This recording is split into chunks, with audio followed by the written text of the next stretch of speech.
నమస్తే మిత్రులారా, నేను జర్నలిస్ట్ రమేష్ని. కేసీఆర్ గారు రేవంత్ రెడ్డికి ఉచ్చు బిగిచ్చిర్రు. ఎటు పోయినా కూడా ఈయన వెళ్ళకుండా అడ్డంగా దొరికిపోయినట్టుగా కేసీఆర్ గారు బరాబర్ ఆయనకు ఉచ్చు బిగిచ్చిర్రు. ఆ ఉచ్చు ఏంటంటే ముఖ్యమంత్రి రేవంత్ రెడ్డి గారు స్థానిక ఎన్నికలు పెడతా, స్థానిక ఎన్నికలే ఏందో మన ప్రభుత్వం ఏందో ప్రజలు మనల్ని ఏ విధంగా ఆదరిస్తున్నారో అందులో చూసుకుందాం అనుకుంటూ ముఖ్యమంత్రి రేవంత్ రెడ్డి గారు పదే పదే పాయింట్లు సీనిగేటట్టు తొడగొట్టి ఎన్నో సవాలు ఇసిరాడు. అయితే ఏం జరిగిందా మిత్రులారా అంటే ఇప్పుడు స్థానిక ఎన్నికలు పెట్టే దమ్ము లేదు ఈ ప్రభుత్వానికి. ఎందుకంటే వీళ్ళకు ఓడిపోతామని భయం మొదలైంది. ఇది పెట్టడం వల్ల చాలా వరకు లాస్. ఇప్పుడు దీన్ని టైంపాస్ చేయాలి. ఎట్లా చేయాలి? కాళేశ్వరం అని, కొన్ని రోజులు కేసీఆర్ స్కామ్ చేశాడని, కేటీఆర్ ఫోన్ ట్యాపింగ్ చేశాడని, కొన్ని రోజులు ఇదే విధంగా మూసీ పరివాహక ప్రాంతాల చుట్టుపక్కల చెరువుల చుట్టూ అక్రమంగా ఇళ్ళు కట్టుకున్నారని, హైడ్రా అనే పేరుతో ఈ విధంగా ఎన్నో కాలక్షేపాలు చేసుకుంటూ వచ్చింది మనం చూసాం. దేనికి చేశాడో తెలుసా? ఈ స్థానిక ఎన్నికల్ని మరిపించడానికి. రైతు బంధు అనే ప్రోగ్రాం ఇగేస్తాం అగోస్తాం అనుకుంటూ అది కూడా మరిపించడానికి. అయితే మీకు క్లియర్ కట్గా అర్థం కావాలంటే స్థానిక ఎన్నికలు పెట్టే దమ్ము లేదు ఈ కాంగ్రెస్ ప్రభుత్వానికి.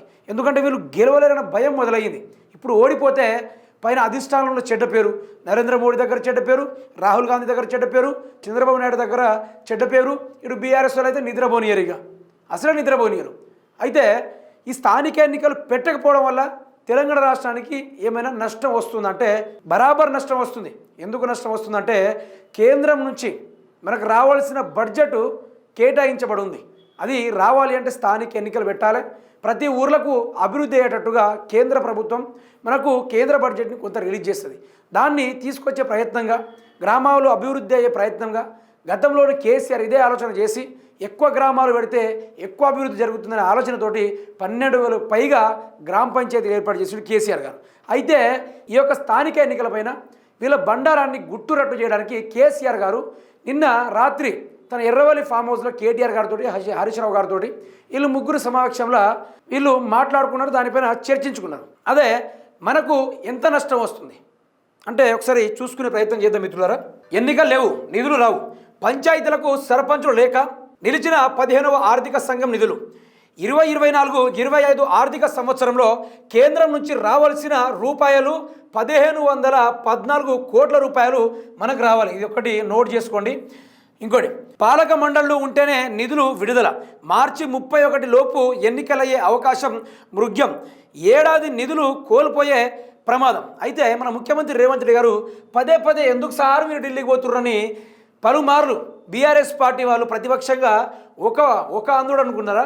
ఆయన ప్రతిసారి ఢిల్లీకి పోయిన ప్రతిసారి వీళ్ళు ప్రెస్ మీట్ పెట్టి రేవంత్ రెడ్డి గారి యొక్క భాగవతాన్ని మొత్తం బట్టబయలు చేసిర్రు. అయితే మన ముఖ్యమంత్రి రేవంత్ రెడ్డి గారు ఈ 5వ తారీఖు నుంచి, సరే ఇప్పుడు పోయింది లెక్క చూసుకుంటే 50 సార్ల సార్ గారు ఎటు పోయిర్రు? ఢిల్లీకి పోయిన మన ముఖ్యమంత్రి రేవంత్ రెడ్డి గారు. అయితే ఏమైంది మిత్రులారా అంటే 50 సార్లు ఢిల్లీకి దేనిపోతున్నంటే మేము కేంద్రం నుంచి మనకు రావాల్సిన నిధులపైన కొట్లాడడానికి ఈ యొక్క కాంగ్రెస్ పార్టీ మొత్తం కదిలిపోతుంది అనుకుంటూ ఎన్నో రకాలుగా ముఖ్యమంత్రి రేవంత్ రెడ్డి గారు ప్రజల చెవుల్లో పూలు పెట్టుకొచ్చిండు, పెడుతూనే ఉన్నాడు, పెట్టుకుంటూనే వచ్చిండు. అయితే ఇక్కడ ఏం జరిగింది?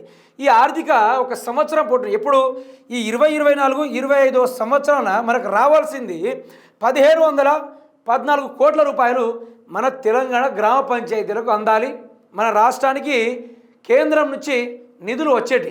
కానీ ముఖ్యమంత్రి రేవంత్ రెడ్డి గారు దీనిపైన కొట్లాడలేదు. పదే పదే కుర్చీని కాపాడుకోవడానికి ఆయన గారు రాహుల్ గాంధీని మీట్ అయ్యారు. ఆయన నరేంద్ర మోడీతోటి గుసగుసలాడుకుంటూ ఎవరికి తెలియకుండా కొన్ని మీడియాని మేనేజ్ చేసుకుంటూ ఆయన గారు అయితే కఠోరంగా ఈ యొక్క నరేంద్ర మోడీ గారితో చర్చలు కూడా జరిపారు. అయితే కేసీఆర్ గారు ఇదన్నీ గమనించి, కేసీఆర్ గారు ఫామ్ హౌస్లోనే ఉన్నాడు, ఆయన చచ్చిపోతే బాగుండు, ఆయనను కాళేశ్వరానికి ఉరిదీస్తే బాగుండు అనుకున్న ప్రతి ఒక్క ఈ కాంగ్రెస్ వాళ్ళకు ఇప్పుడు ఉచ్చు బిగించాడు కేసీఆర్. ఆయన ఫామ్ హౌస్లో ఆశామాషిగా లేడు. ఆయన ఫామ్ హౌస్లో ఏం చేస్తూ ఉన్నాడు? ఈ యొక్క కాంగ్రెస్ పార్టీ చేసిన అన్ని అక్రమాలు, అన్ని అన్యాయాలు అన్నీ ఒక్కొక్కటి అన్నీ ప్రిపేర్డ్గా తెలుసుకుంటుండు. రేవంత్ రెడ్డి పదే పదే ఎందుకు ఢిల్లీ పోతుండు? ప్రజలు ఓటేసిర్రు, ప్రజలు గెలిపించిర్రు. ఆ తెలంగాణకు నిధులు కోసం కొట్లాడాల్సింది ఢిల్లీకి పోవాలి తప్ప తెలంగాణలో కుర్చీ కాపాడుకోవడానికి ఢిల్లీకి పోవద్దు అనుకుంటూ కేసీఆర్ గారు నిన్న రాత్రి ఎర్రవల్లి ఫామ్ హౌస్లో అయితే ఇదే ధారాళంగా వీళ్ళు చర్చకు దిగిరట. అయితే దీన్ని ఏ విధంగా బయట పెడదాం? మనకు రావాల్సిన 1,514 కోట్ల రూపాయలు, 14 కోట్ల రూపాయలు ఒక సంవత్సరం మొత్తం ఆగమైపోయింది. రేవంత్ రెడ్డి స్థానిక ఎన్నికలు పెట్టాలంటే భయపడతా ఉన్నాడు. కాబట్టి మనం ప్రజల్లోకి బయటికి రావాలి. స్థానిక ఎన్నికలపైన మన వారికి క్లియర్ కట్గా మనం ఏం కోల్పోతున్నాం, ఈ కాంగ్రెస్ పార్టీలో మనము ఏ విధమైన అన్యాయానికి గురవుతున్నామనే దానిపైన ప్రజల్లోకి ఏ విధంగా తీసుకెళ్ళాలి, ప్రజల్ని ఏ విధంగా చైతన్యవంతం చేయాలి అనే వాటిపైన కేసీఆర్ గారు ధారాళంగా వారు కూర్చొని మాట్లాడడం జరిగిందట. అయితే ఇవన్నీ డ్రామాలు చేసిన రేవంత్ రెడ్డికి ఇప్పుడు ఉచ్చు బిగించే ప్రయత్నం కేసీఆర్ చేసిండు. ఎట్లా తెలుసా, ఈ స్థానిక ఎన్నికలు పెట్టకుండా డ్రామాలు చేస్తున్న ముఖ్యమంత్రి రేవంత్ రెడ్డికి ఇప్పుడు ప్రజల్లో తీవ్ర వ్యతిరేకత వచ్చింది కదా.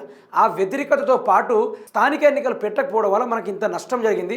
అదే పోను ముఖ్యమంత్రి రేవంత్ రెడ్డి గారు 50 సార్లు ఢిల్లీకి పోయింది కేంద్ర నిధుల కోసం కొట్లాడడానికి కాదు, కేంద్ర బడ్జెట్ని తేవడానికి కాదు, ఆయన కుర్చీ కాపాడుకోవడానికి తెలంగాణ నుంచి వస్తున్న ఆదాయాన్ని మొత్తం నరేంద్ర మోడీ ఆ సోనియా గాంధీ వారి కుటుంబానికి పంచడానికి తప్ప ఆయన ఏం చేస్తారని విత్తు ఆధారాలతోటి కేసీఆర్ గారు బయటికి రాబోతున్నారు.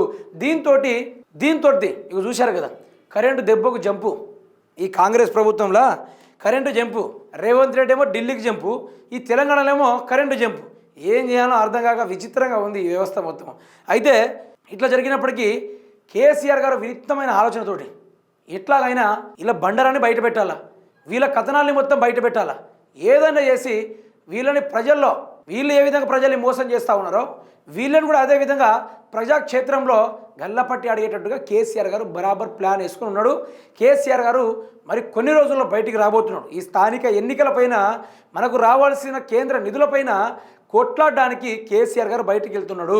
1514 కోట్ల రూపాయలు అంటే ఏంది మిత్రులారా, ముఖ్యమంత్రి రేవంత్ రెడ్డి ఢిల్లీకి పోవడానికే దగ్గర 1000 కోట్ల రూపాయలు ఖర్చు పెట్టిండు. జస్ట్ పోనికి రానికే 50 సార్లు ఢిల్లీకి పోవడానికి. ఇంకా మన తెలంగాణ ఆదాయాన్ని ఎన్ని బస్తాలు నింపుకుని పోయిండో, ఎన్ని ఆగంపాలు చేసుకుంటూ పోయిండో ఎవరికి తెలుసు, ఎక్కడి కథ ఇదేం పాడు. కానీ రాబోయే రోజుల్లో మాత్రము రేవంత్ రెడ్డి అసలు భవిష్యత్తు లేకుండా పోతుంది. రేవంత్ రెడ్డికి అయితే రాజకీయాల పరంగా కాంగ్రెస్ పార్టీ వాళ్ళకు అసలే లేకుండా పోతుంది. మీరు దీన్ని గమనిస్తూనే ఉండండి, చూస్తూనే ఉండండి.